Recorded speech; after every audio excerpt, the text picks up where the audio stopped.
Hey crew, it's Pitt, and I am back with some more Esoterica. Today we are almost done with Mr. Manly Hall's The Secret Teachings of All Ages, so I'm going to put this out there for y'all. If there is something along these lines that you would like to see, leave it in the comments down below. You got about a day before I jump on to the next one, and I don't know how long that'll take, so if you got something that you really want to see and you're watching these videos, you're more important than the rest of them, so let me know down below what you want to see me do next. With that being said, we are reading through and discussing as we go along The Secret Teachings of All Ages by Mr. Manly Hall. I have several unconventional beliefs, and if you are unfamiliar with any of them, I highly recommend that you check out the playlist linked in this corner in the box down below, along with the source material, so they can give you a clearer understanding of me, what I believe in, why I believe it. I have clearly outlined why I believe the things that I do. I understand most of your arguments, and so I don't engage in the comments. I just refer you to check out the playlist, most especially the Unconventional Bible Study, because most of you who are commenting these days need to understand where I'm coming from with that. With all that being said, we are up to the American Indian symbolism. We are reading aloud and discussing as we go along. It's not the format for everybody, but you are more than welcome to join in as we talk about the American Indian symbolism. The North American Indian is, by nature, a symbolist, a mystic, and a philosopher. Like most Aboriginal peoples, his soul was en rapport with the cosmic agencies manifesting about him. Not only did his Manitos control creation from their exalted seat above the clouds, but they also descended into the world of men and mingled with their red children. All right, we are going to stop right here. I am not one who normally harps on this type of thing, but there is some obvious bias that's in this book. There is a history in the United States. Racism was definitely a thing. It still is a thing, but it is not as important as it used to be. With that being said, the Native American peoples were varied. There were many, many different peoples with many, many different beliefs. And to lump them all together in any manner whatsoever is just as silly as lumping all white people together, or all black people together, or all Asian people together. There are a myriad of the different types of people within the melanated groups. And while I do not put much stock into the melanin, right, I look at the human being, it would be foolish to not point out that there is obviously some stuff going on in here. It's not my views. I am part Native American. My great-grandmother on my father's side was Cherokee. On my grandfather's side was Choctaw. And so I do hold some of the blood. I am not part of any tribes. I don't claim the nationality, but it is part of my heritage, just as much as the Acadians are, and just as much as the Irish are, so is the American Indian. And so I have to point out that they are not all the same. They did not hold the same symbologies. They did not have the same deities. They did not have the same belief systems. They did not have the same governmental systems. They were wide and varied in their beliefs, almost as if they had an entire continent to spread out upon and become different peoples. All right, back to the text. The gray clouds hanging over the horizon were the smoke from the calumets of the gods, who could build fires of petrified wood and use a comet for a flame. The American Indian peopled the forests, rivers, and skies with myriads of superphysical and invisible beings. There are legends of entire tribes of Indians who lived in lake bottoms, of races who were never seen in the daytime, but who, coming forth from their hidden caves, roamed the earth at night and waylaid unwary travelers.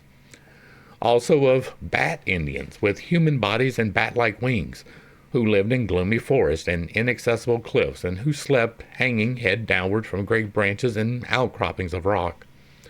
The red man's philosophy of elemental creatures is apparently the outcome of his intimate contact with nature, whose inexplicable wonders became the generating cause of such metaphysical speculations. In common with the early Scandinavians, the Indians of North America considered the earth, the Great Mother, to be an intermediate plane, bounded above by a heavenly sphere, the dwelling place of the Great Spirit, and below by a dark and terrifying subterranean world, the abode of shadows and of submundane powers. Like the Chaldeans, they divided the interval between the surface of the earth and heaven into various strata, one consisting of clouds, another of paths to the heavenly bodies, and so on.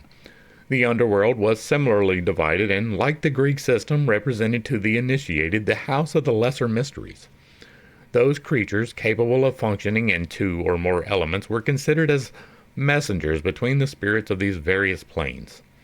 The abode of the dead was presumed to be in a distant place, in the heavens above, the earth below, the distant corners of the world, or across wide seas. Sometimes a river flows between the world of the dead and that of the living, in this respect paralleling Egyptian, Greek, and Christian theology.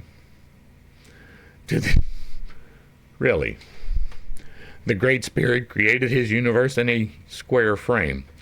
This is suggestive of the veneration accorded the tetrad by the Pythagoreans, or something else, who held it to be a fitting symbol of the Creator.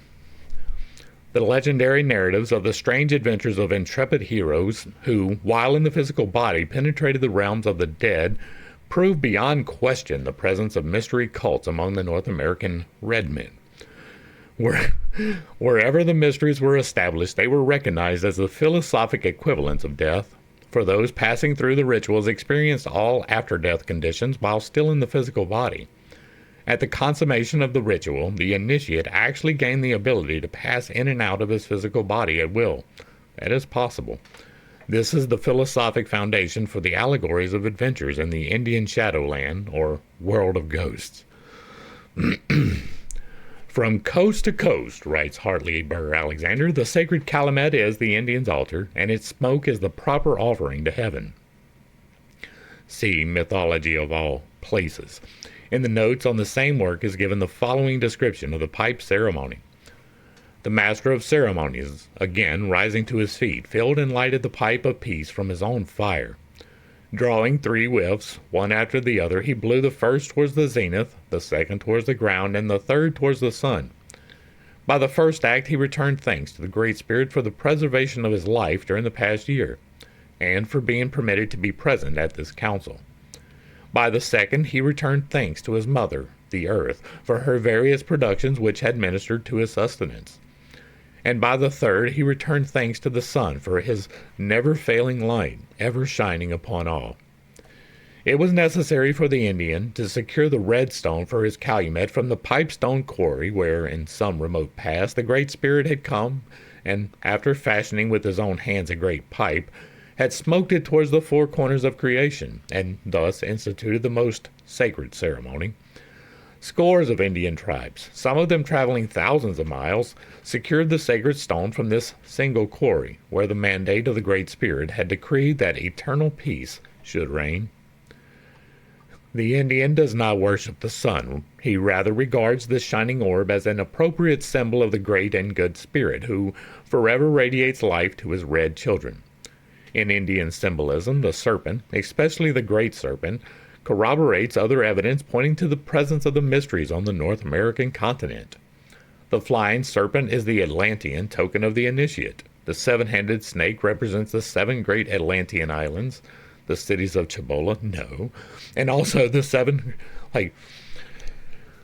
how do you do that? How do you say this, right? The 7 great Atlantean islands, the cities of Cibola. Now, I understand that maybe they didn't have the same knowledge that we have here, and there were various things that people have resource to, but the primary resource for this particular legend, this Atlantean legend, the primary source for it is Plato. We have read through Plato as part of the Pigcast playlist and the ancient lore playlist, and we talked extensively about Atlantis and how it was one island. It was one really large island. It was an island the size of Saharan Africa.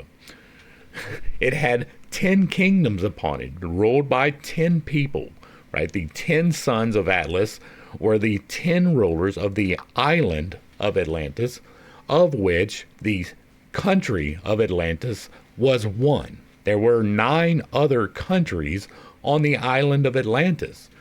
And that is a simple extraction simply from, I forget if it's Cretaeus or Timaeus, but one of those two.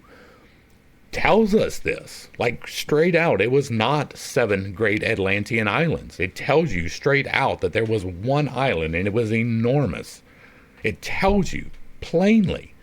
I do not understand how you can extrapolate from 10, 7. Now, I put great stock into the 7, right? The 7, which is the end of the harmonic and the beginning of the new one. That is the fundamental harmonics of life. And so I try to read as much as I can as 7 into 8.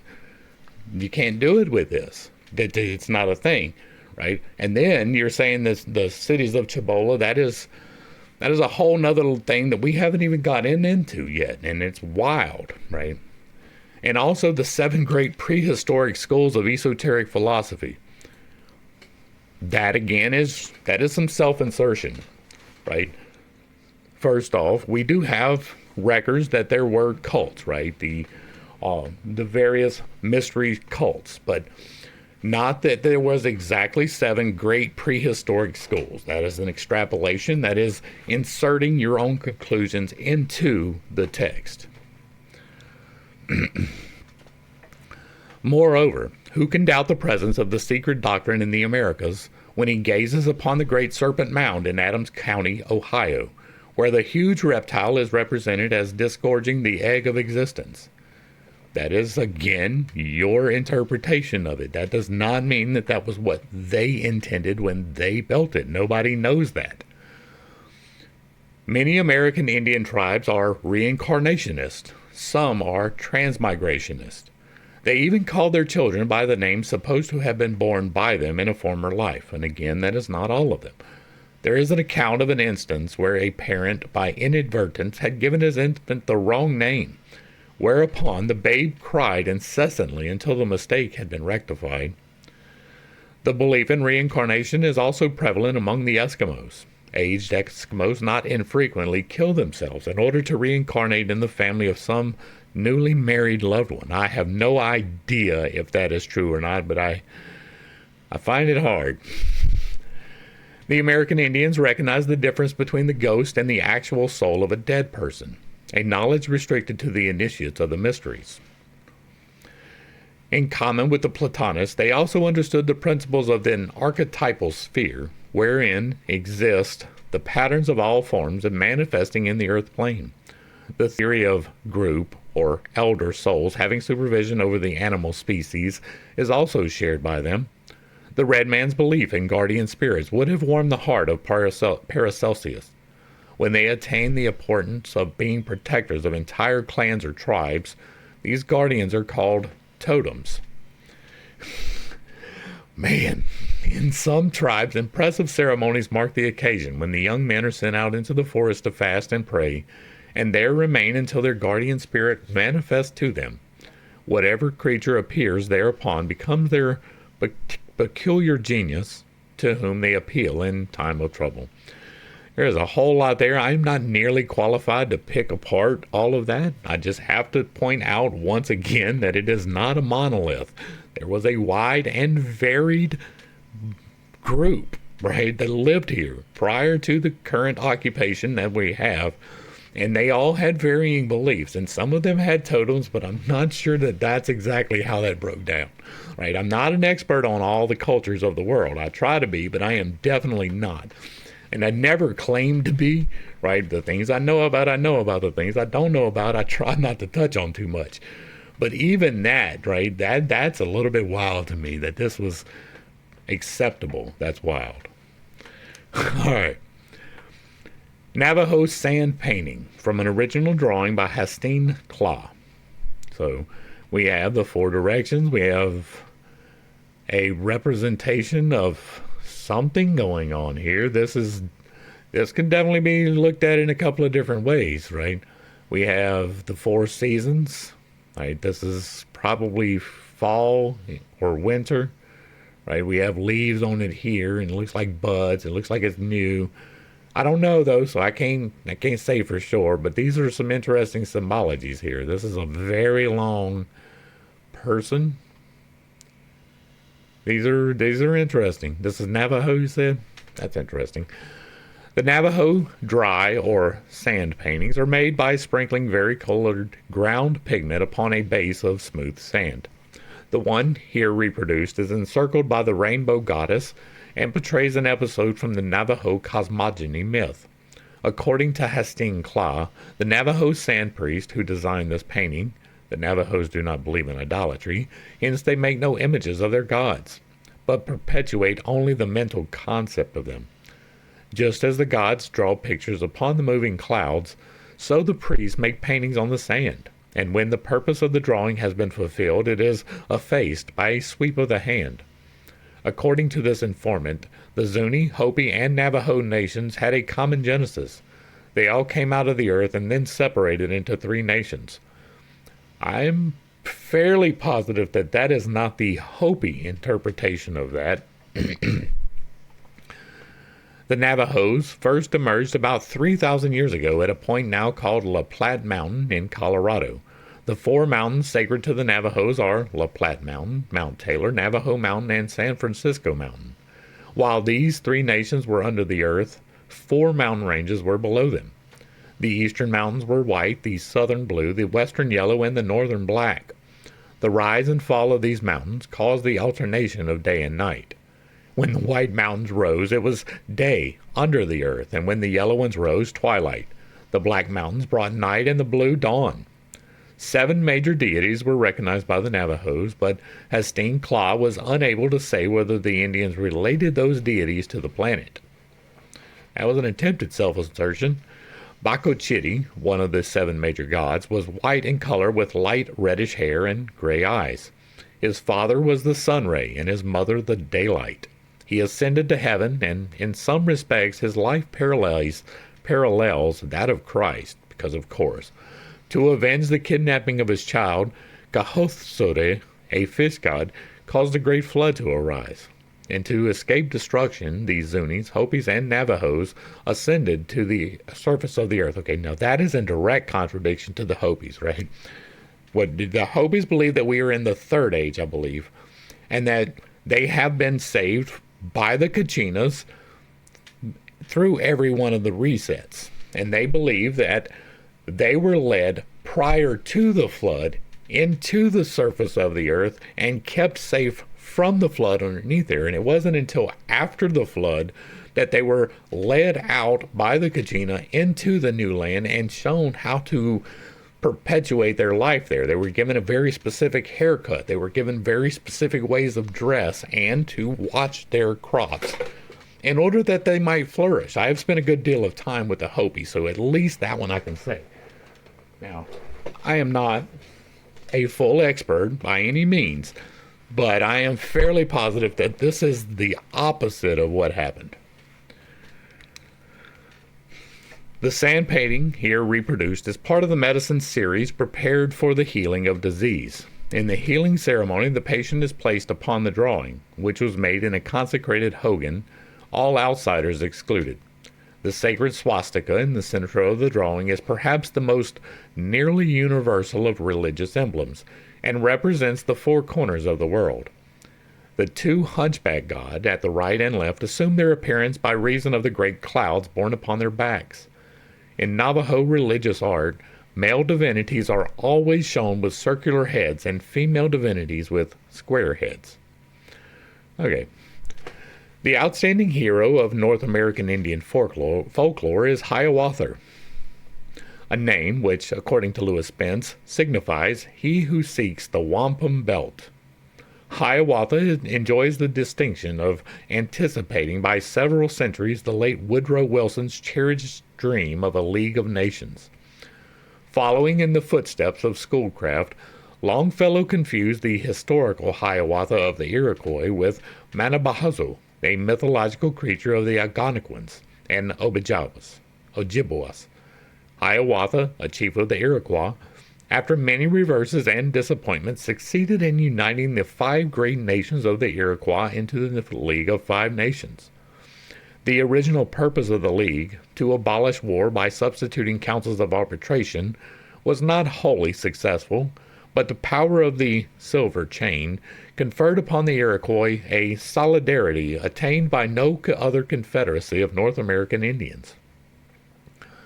Hiawatha, however, met the same opposition which has confronted every great idealist, irrespective of time or race.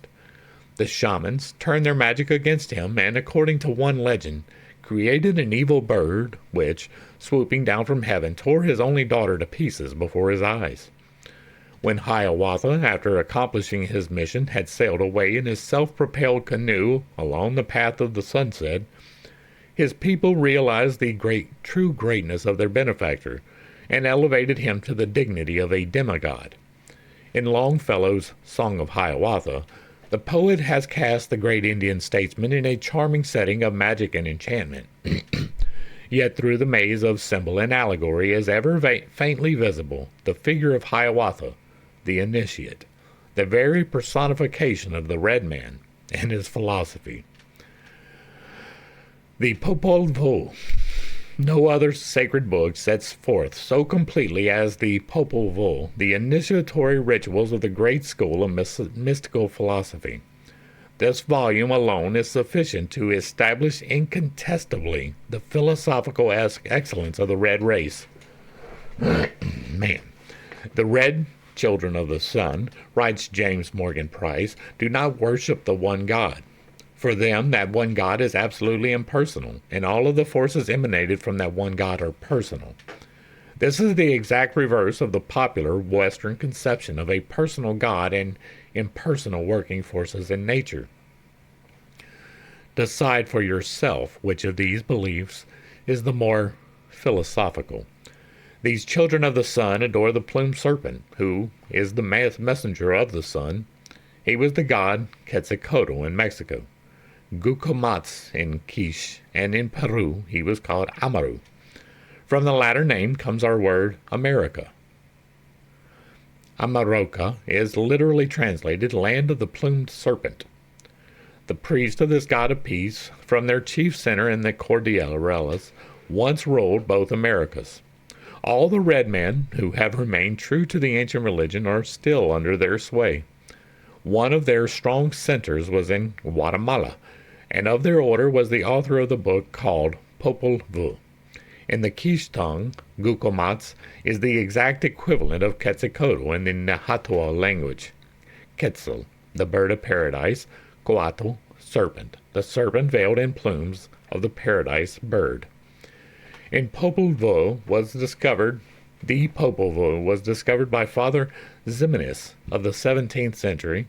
It was translated into French by Brasseur de Bourbourg and published in 1861.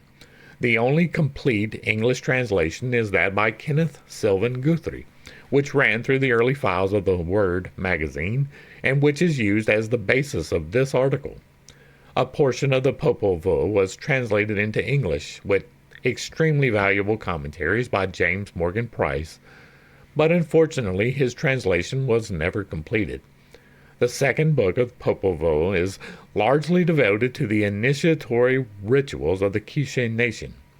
These ceremonials are of the first importance to students of Masonic symbolism and mystical philosophy, since they establish, beyond doubt, the existence of ancient and divinely instituted mystery schools on the American continent. I haven't read the Popol Vuh, so I don't know. Lewis Spence, in describing the Popol Vuh, gives a number of translations of the title of the manuscript itself, passing over the renditions, the Book of the Mat, the Record of the Community. He considers it likely that the correct title is the Collection of Written Leaves. Popol signifying the prepared bark, and vuh, paper or book, from the verb uach, to write. Dr. Guthrie interprets the words Popol Vuh to mean the Synod Book or the Book of the Holy Assembly. Brasseur de Bourbourg calls it the Sacred Book, and Father Ximenes designates the volume the National Book. In his articles on the Popol Vuh, appearing in the 15th volume of Lucifer, James Morgan Price, approaching the subject from the standpoint of the mystic, calls the work the Book of the Azure Veil. In the Popol Vuh itself, the ancient records from which the Christianized Indians who compiled it derived his material are referred to as the tale of human existence in the land of shadows and how man saw light and life. The meager available native records contain abundant evidence that the later civilizations of Central and South America were hopelessly dominated by the black arts of their priestcrafts.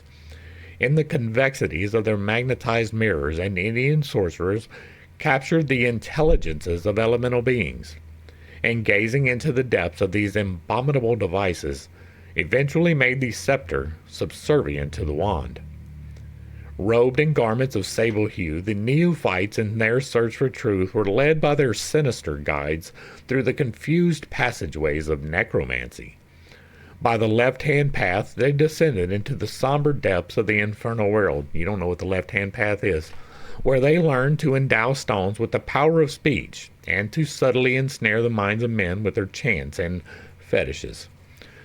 As typical of the perversion which prevailed, none could achieve to the greater mysteries until a human being had suffered immolation at his hand, and the bleeding heart of the victim had been elevated before the leering face of the stone idol fabricated by a priestcraft, the members of which realized more fully than they dared to admit the true nature of the man-made demon.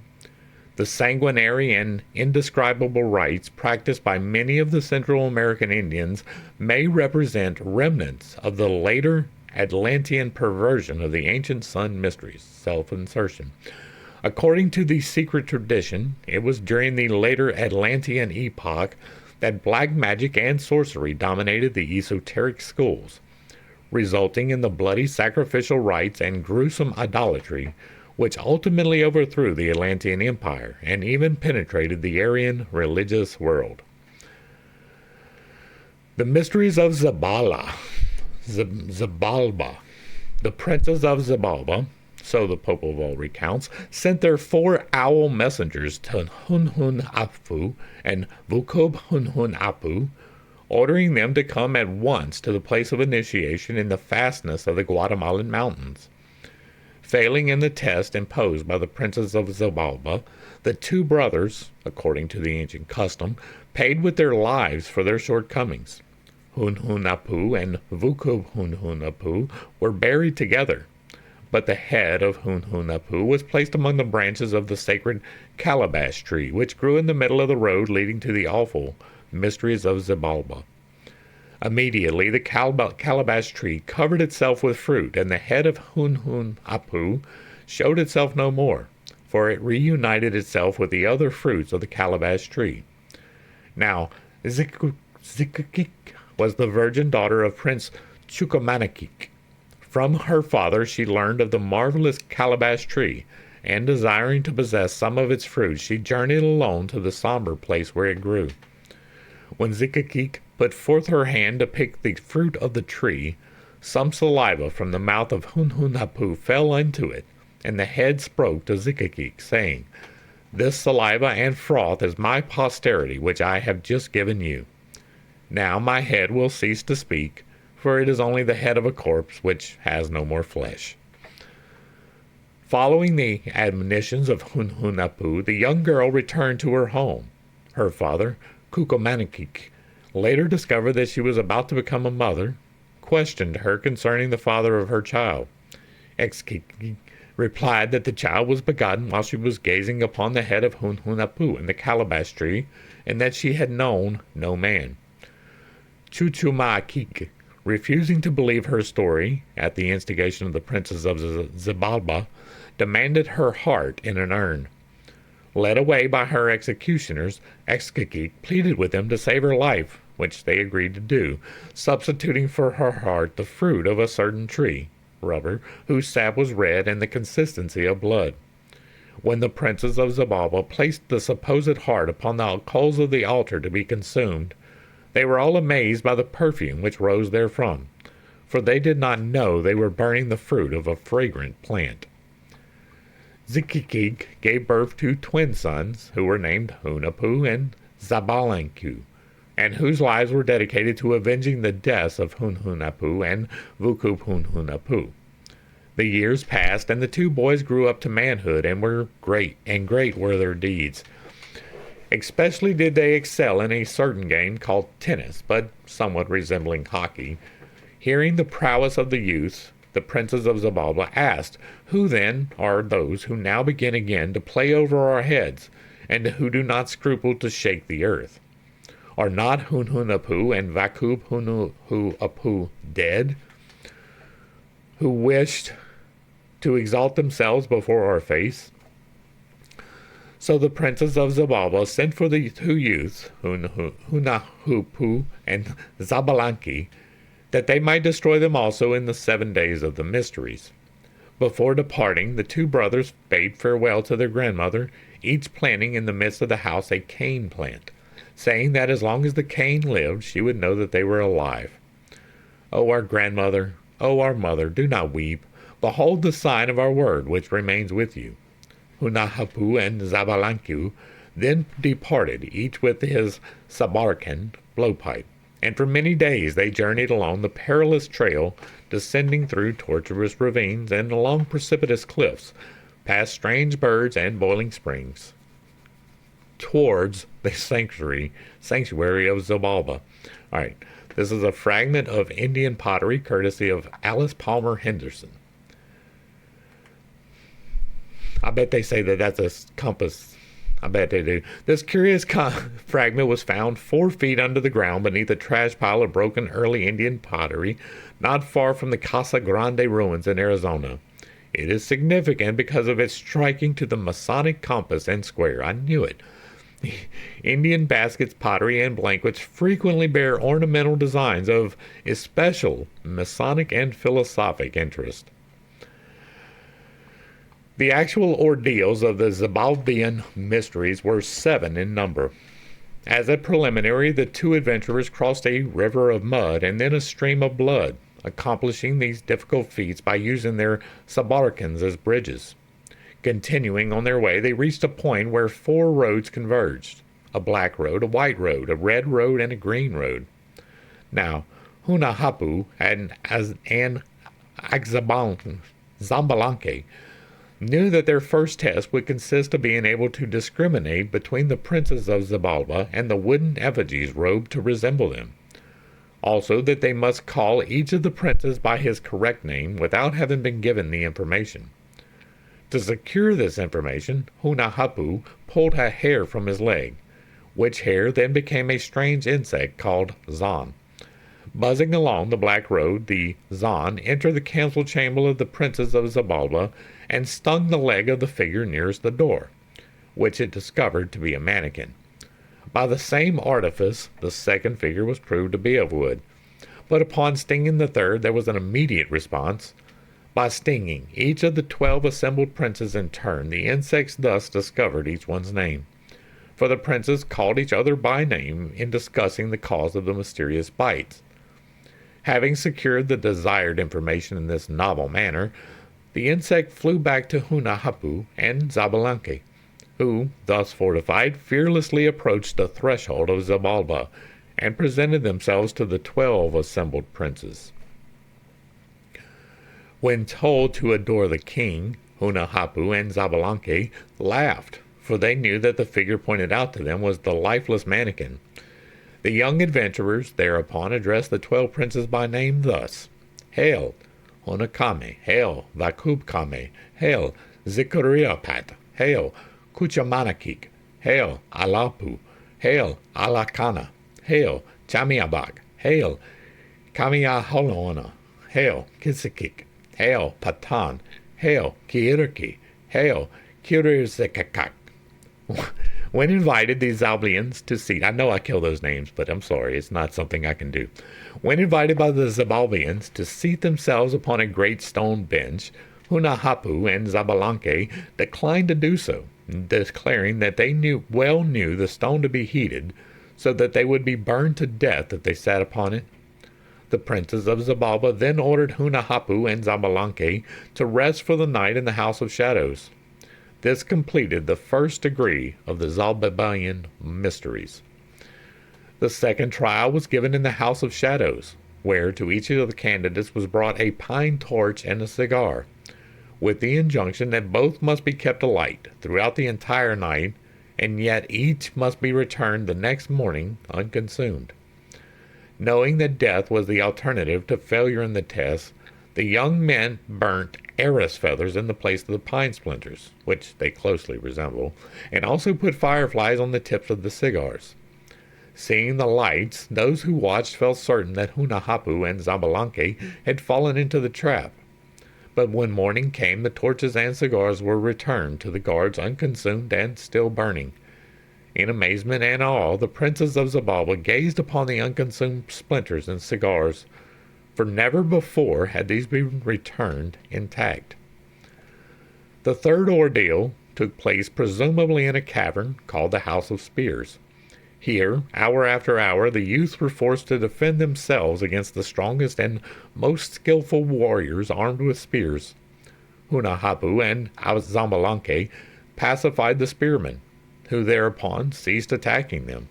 They then turned their attention to the second and most difficult part of the test, the production of 4 vases of the rarest flowers, but which they were not permitted to leave the temple to gather. Unable to pass the guards, the 2 young men secured the assistance of the ants. These tiny creatures, crawling into the gardens of the temple, brought back the blossoms, so that by morning the vases were filled. When Hunahapu and Zabalanque presented the flowers to the 12 princes, the latter, in amazement, recognized the blossoms as having been filched from their own private gardens. In consternation, the princes of Zabalba then counseled together how they could destroy the intrepid neophytes, and forthwith prepared for them the next ordeal. For the 4th test, the 2 brothers were made to enter the House of Cold, where they remained for an entire night. The princes of Zabalba considered the chill of the icy cavern to be unbearable, and it is described as the abode of the frozen winds of the north. Hunahapu and Zabalanque, however, protected themselves from the deadening influence of the frozen air by building fires of pine cones, whose warmth caused the spirit of cold to leave the cavern, so that the youths were not dead but full of life when day dawned. Even greater than before was the amazement of the princes of Zabalba when Hunahapu and Zabalanque again entered the hall of assembly in the custody of their guardians. The 5th ordeal was also of a nocturnal nature. Hunahapu and Zabalanque were ushered into a great chamber, which was immediately filled with ferocious tigers. Here they were forced to remain throughout the night. The young men tossed bones to the tigers, which they ground to pieces with their strong jaws. Gazing into the house of the tigers, the princes of Zabalba beheld the animals chewing the bones and said one to the other, "They have at last learned to know the power of Zabalba, and they have given themselves up to the beasts." But when it dawned, Hunahapu and Zabalanque emerged from the house of the tigers unharmed. The Zibabalbians cried, "Of what race are those?" For they could not understand how any man could escape the tiger's fury. Then the princes of Zabalba prepared for the 2 brothers a new ordeal. And we're going to look at this illustration. This is Midwewin record on birch bark, courtesy of Alice Palmer Henderson. Let's look at that. That's interesting. The birch bark roll is one of the most sacred possessions of an initiate of the Midwewin, or Grand Medicine Society of Ojibwapas.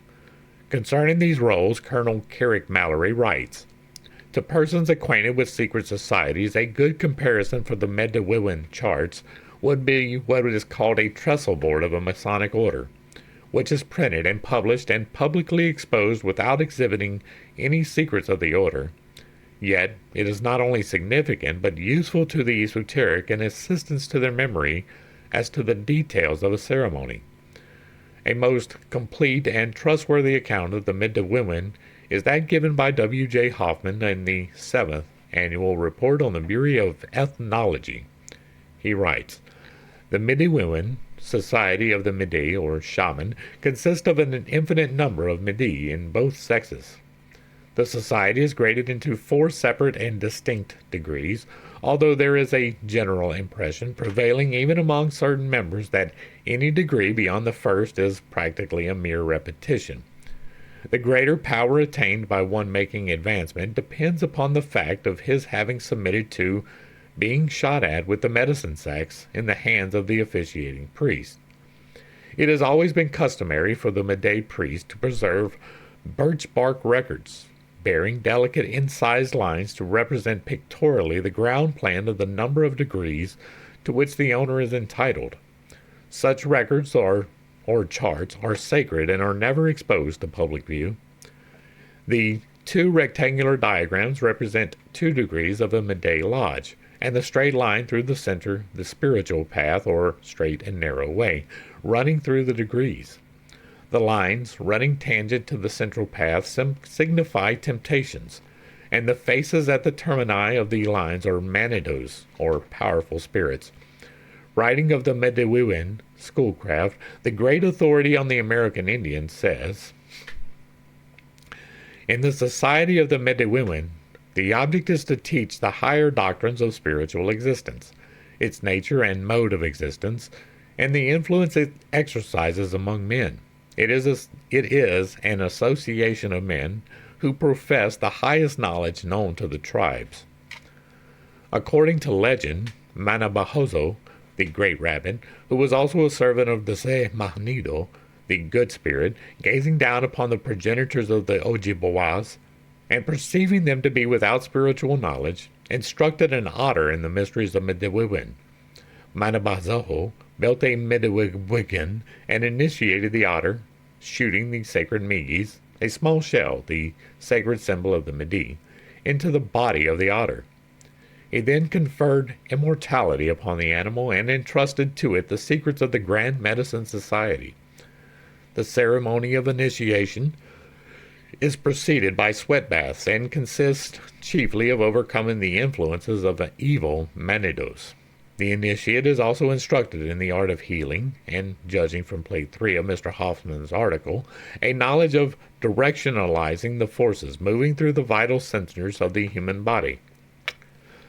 Though the cross is an important symbol in the Mediwiwin rites, it is noteworthy that the Meday priests steadfastly refused to give up their religion and be converted to Christianity. That's because the cross did not represent the same thing to them. The 6th test, consisting of remaining from sunset to sunrise in the house of fire, Hunahapu and Zabalanque entered the large apartment arranged like a furnace. On every side the flames arose, and the air was stifling. So great was the heat that those who entered the chamber could survive only a few moments. But at sunrise, when the doors of the furnace were opened, Hunahapu and Zabalanque came forth unscorched by the fury of the flames. The princes of Zabalba, perceiving how the 2 intrepid youths had survived every ordeal prepared for their destruction, were filled with fear lest all the secrets of Zabalba should fall into the hands of Hunahapu and Zabalanque. So they prepared the last ordeal, an ordeal yet more terrible than any which had gone before, certain that the youths could not withstand this crucial test. The 7th ordeal took place in the House of the Bats. Here, in a dark subterranean labyrinth, lurked many strange and odious creatures of destruction. Huge bats fluttered dismally through the corridors and hung with folded wings from the carvings on the walls and ceilings. Here, also, dwelt Kamazots, the god of bats, a hideous monster with the body of a man and the wings and head of a bat. Kamazots carried a great sword, and, soaring through the gloom, decapitated with a single sweep of his blade any unwary wanderers seeking to find their way through the terror-filled chambers. Zabalanque passed successfully through this horrifying test, but Hunahapu, caught off his guard, was beheaded by Kamazots. Later, Hunahapu was restored to life by magic, and the 2 brothers, having thus foiled every attempt against their lives by the Zabalbians, in order to better avenge the murder of Hunhunapu and Vukab Hunhunapu, permitted themselves to be burned upon a funeral pyre. Their powdered bones were then cast into a river and immediately became two great man-fishes. Later, taking upon themselves the forms of aged wanderers, they danced for the Zabalbians and wrought strange miracles. Thus, one would cut the other to pieces and with a single word resurrect him, or they would burn houses by magic and then instantly rebuild them. The fame of the two dancers, who were in reality Hunahupu and Zabalanque, finally came to the notice of the 12 princes of Zabalba, who thereupon desired these two miracle workers to perform their strange feats before them. After Hunahupu and Zabalanque had slain the dog of the princes and restored it to life, had burned the royal palace and instantly rebuilt it, and given other demonstrations of their magical powers, the monarch of the Zibabalians asked the magicians to destroy him and restore him also to life. So Hunahupu and Zabalanque slew the princes of Zabalba, but did not return them to life, thereby avenging the murder of Hunhunapu and Vukub Hunhunapu. These heroes later ascended to heaven, where they became the celestial lights. The mysteries of Zabalba. Do not these initiations, writes Le Plongeon, vividly recall to mind what Enoch said when he saw in his visions, that blazing house of crystal, burning hot and icy cold, that place where the bows of fire and quivers of arrows, the sword of fire, that other where he had to cross the babbling stream and the river of fire, and those extremities of the earth full of all kinds of huge beasts and birds, or the habitation where appeared one of the great glories sitting upon the orb of the sun. And lastly, does not the tamarind tree in the midst of the earth, that he was called with the tree of knowledge, find its simile in the calabash tree in the middle of the road, where those of Zabalba placed the head of Hunhunapu, after sacrificing him for having failed to support the first trial of the initiation? These were the awful ordeals that the candidates for initiation into the sacred mysteries had to pass through in Zabalba. Do they not seem an exact counterpart of what happened in a milder form at the initiation into the Eleusinian mysteries, and also the greater mysteries of Egypt, from which these were copied? Does not the recital of what the candidates to the mysteries in Zabalba were required to know before being admitted recall to mind the wonderful similar feats said to be performed by the Mahatmas, the brothers in India, and of several of the passages of the book of Daniel, who had been initiated to the mysteries of the Chaldeans, or Magi, which, according to Eubulus, were divided into 3 classes or genera, the highest being the most learned. See Sacred Mysteries among the Mayas and the Quiches. In his introductory notes to the Popol Vuh, Dr. Guthrie presents a number of important parallelisms between this sacred book of the Quiches and the sacred writings of other great civilizations.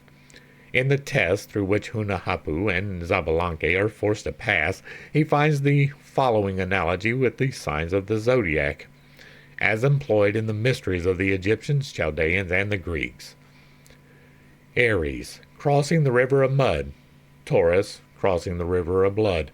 Gemini, detecting the 2 dummy kings.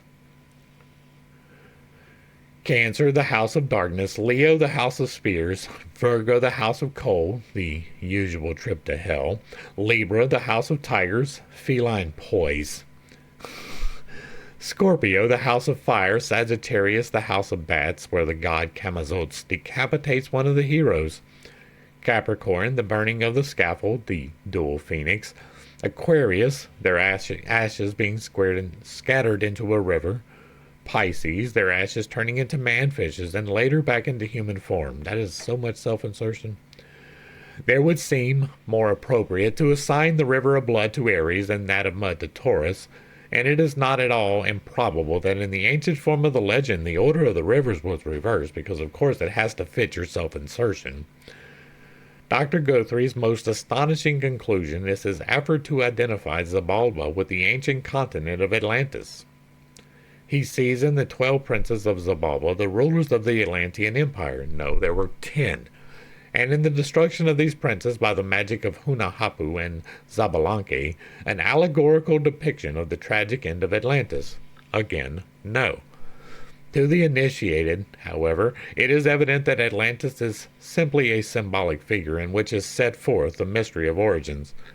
No. You should check out my video on that. Proteus or Timaeus, you can find it.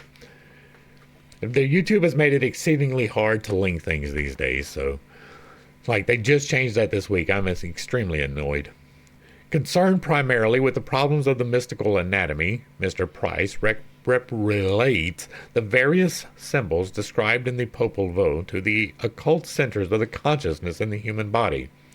Accordingly, he sees in the elastic ball the pineal gland, and in Hunahpu and Xbalanque the dual electric current directed along the spinal column. That's closer to true. Unfortunately, Mr. Price did not translate that portion of the Popol Vuh dealing directly with the initiatory ceremonial. Xibalba he considers to be the shadowy or etheric sphere, which, according to the mystery teachings, was located within the body of the planet itself. The fourth book of the Popol Vuh concludes with an account of the erection of a majestic temple, all white, where was preserved a secret black divining stone, cubical in shape. Gukukomats, or Quetzalcoatl, partakes of many of the attributes of King Solomon. No. The account of the temple building in the Popol Vuh is a reminder of the story of Solomon's temple. No. And undoubtedly has a similar significance. And again, no. Bresor de Boerberg was first attracted to the study of religious parallelisms in the Popol Vuh by the fact that the temple, together with the black stone which it contained, was named the Kabana, a name astonishingly similar to that of the temple, or Kaaba, which contains the sacred black stone of Islam. The exploits of Hunahpu and Xbalanque take place before the actual creation of the human race, and therefore are to be considered essentially as spiritual mysteries. Xibalba doubtless signifies the inferior universe of Chaldean and Pythagorean philosophy. The princes of Xibalba are the 12 governors of the lower universe, and the 2 dummies or mannequins in their midst may be interpreted as the 2 false signs of the ancient zodiac, inserted in the heavens to make the astronomical mysteries incomprehensible to the profane. The descent of Hunahpu and Xbalanque into the subterranean kingdom of Xibalba by crossing over the rivers on bridges made from their blowguns as a subtle analogy to the descent of the spiritual nature of man into the physical body through certain superphysical channels that may be likened to the blowguns or tubes. The Samarkand is also an appropriate emblem of the spinal cord and the power resident within its tiny central opening. That is entirely possible. The 2 youths are invited to play the game of life with the gods of death, and only with the aid of supernatural power imparted to them by the sages can they triumph over these gloomy lords. The tests represent the soul wandering through the subzodiacal realm of the created universe. Their final victory over the lords of death represents the ascension of the spiritual and illumined consciousness from the tower nature which has been wholly consumed by the fire of spiritual purification. That the clichés possess the keys to the mystery of regeneration is evident from an analysis of the symbols appearing upon the images of their priests and gods. In Volume 2 of the Annales de Museo Nacional de Mexico is reproduced the head of an image generally considered to represent Quetzalcoatl. The sculpturing is distinctly oriental in character, and on the crown of the head appear both the 1,000-petaled sunburst of spiritual illumination and the serpent of the liberated spinal fire. The Hindu chakra is unmistakable as it frequently appears in the religious art of the 3 Americas. That's because that part is a fact, and it doesn't matter where you are, you can discover that fact. One of the carved monoliths of the Central America is adorned with the heads of 2 elephants with their drivers. No such animals have existed in the Western Hemisphere since prehistoric times, and it is evident that the carvings are the result of contact with the distant continent of Asia. Among the mysteries of the Central American Indians is a remarkable doctrine concerning the consecrated mantles, or, as they were called in Europe, magic capes. because their glory was fatal to mortal vision. The gods, when appearing to the initiated priest, robe themselves in these mantles. Allegory and fable likewise are the mantles with which the secret doctrine is ever enveloped. Such a magic cape of concealment is the Popol Vuh. And deep within its folds sits the god of Cachet's philosophy. The massive pyramids, temples, and monoliths of Central America may be likened also to the feet of gods whose upper parts are enshrouded in magic mantles of invisibility. Next up will be the mysteries and their emissaries, but for now we are done with Native American symbology. And this was interesting, not the least for the massive amounts of self-insertion here, right? Everything you did has to have been based upon my thing, right? There's no possible way that you could independently come to the chakras. Yes, actually you can. I did, and so I know. And so for me, it's not such a stretch, right? But for the people who are firmly entrenched in their traditions, it is. It is hard for you to look at something that resembles a thing that you know and not understand that it can come completely independently of the thing that you know. That is almost certainly the case. Now, I believe in a common history. I believe that there was a disastrous cycle. It runs on 12 and 6,000 years, that there is a repeated pattern that happens, and this could be a recording of that pattern happening. I believe that the island of Atlantis, which contained 10 kingdoms ruled by the 10 sons of Atlas, was a thing, that it was a governing body for probably close to 12,000 years. And then at the end of the hot event last time, it disappeared. It was consumed under the earth when the earth flipped, and the isostasis and the, I forget the technical term for the shrinking of the earth whenever it moves, but like things change, right? It's not a sphere, but it's more of an ovoid, and we're turning in space along our equator, and it makes it bulge out towards the middle just a little bit.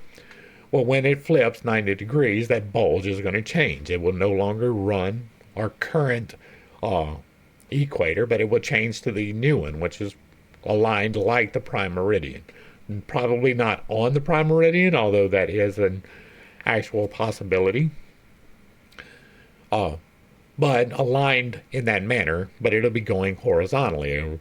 So things change. And I believe that Atlantis went underneath the water, but the people who survived went out, right? And those people who went out went to different places. And some of them went to Greece, where they formed the Eleusinians. And some of them went to Egypt, where they formed those mystery schools. And some of them went to Africa, where they formed different ones.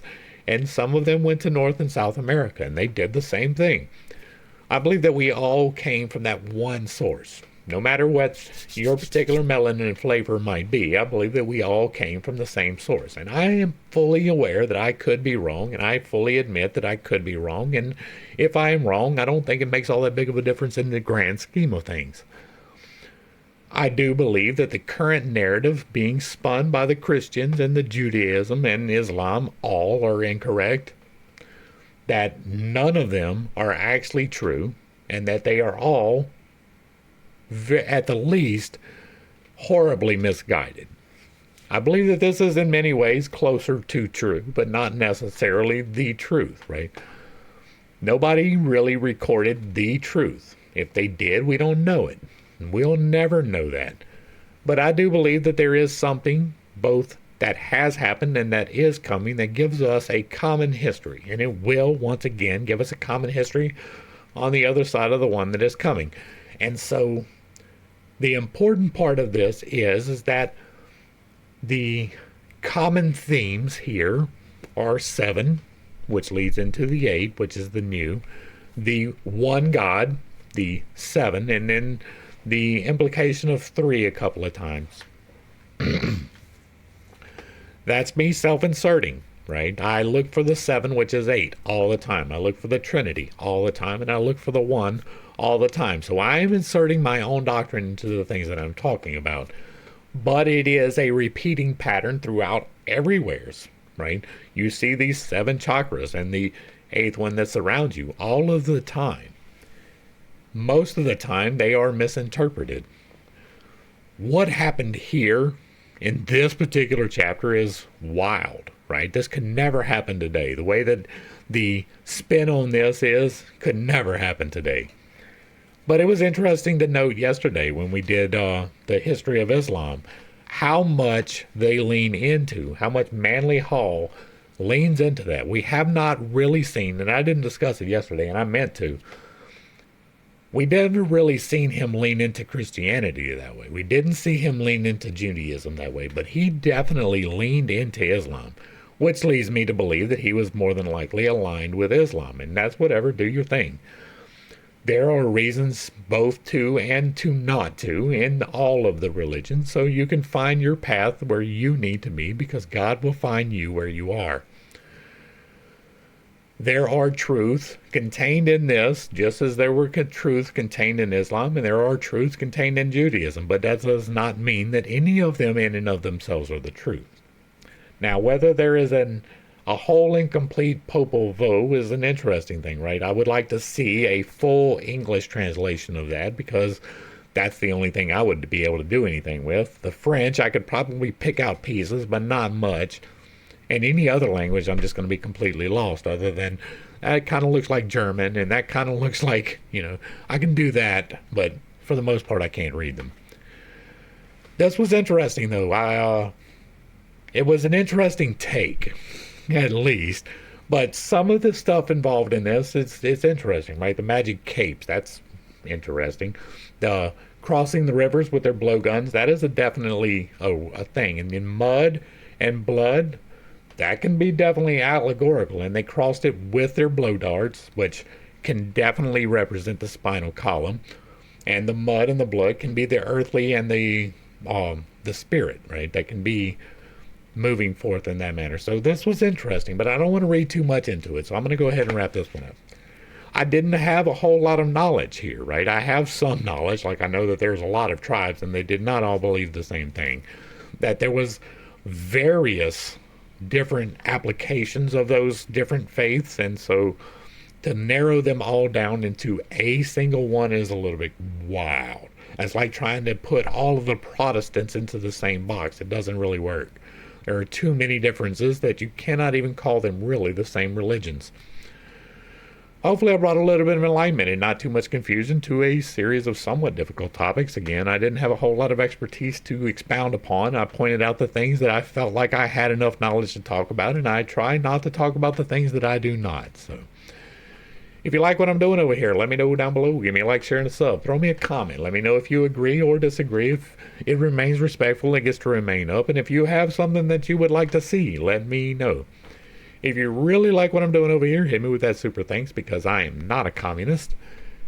And to the crew, thanks for hanging out. I appreciate every single minute that you are here with me, and I am praying for you every single day. Until next time, I love you.